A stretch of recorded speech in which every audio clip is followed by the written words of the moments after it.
আসসালামু আলাইকুম। বহু অপেক্ষার পর আমাদের পবিত্র কোরবানির ঈদ চলমান। সব্বাইকে ঈদ মোবারক। এই ঈদে যারা মাংস, পোলাও, বিরিয়ানি খেয়ে বর্তমানে আমার মতো রুচির দুর্ভিক্ষে আছেন, আমি আমার সেই ভিউয়ার্সদের জন্য নিয়ে এসেছি আজকের ভিডিও। আশা করি দেখেও কিছুটা স্বস্তি পাবেন। চলুন তাহলে কথা না বাড়িয়ে রান্না শুরু করি।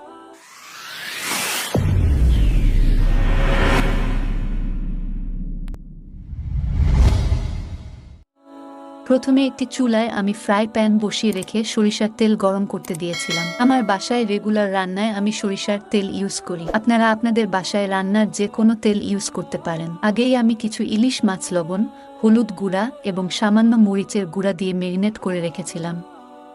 তেলটা গরম হওয়ার পরে মাছগুলো একে একে ফ্রাই প্যানে সাজিয়ে দিলাম। 2 মিনিট অপেক্ষা করে মাছগুলো উল্টে নিলাম। ভাজা হয়ে গেলে মাছগুলো তুলে নিচ্ছি।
পেঁয়াজটা ব্রাউন হয়ে এলে তার মধ্যে দিয়ে দেব 3টা তেজপাতা টুকরা করে, 3 পিস দারচিনি,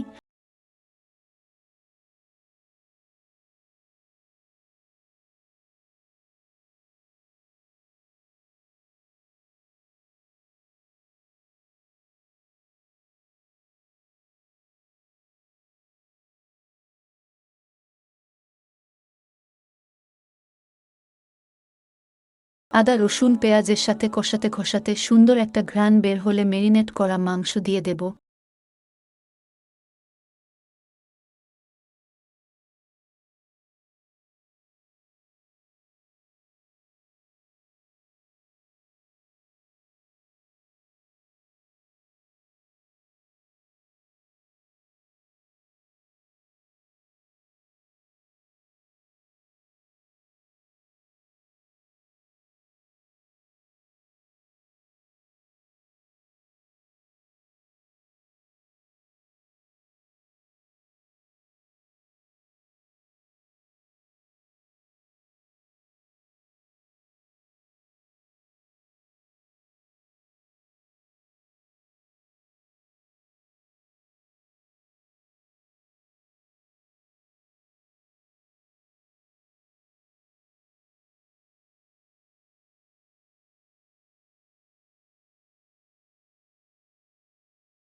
আমি আরও দু একবার নেড়ে দিয়েছিলাম অফ ক্যামেরায়।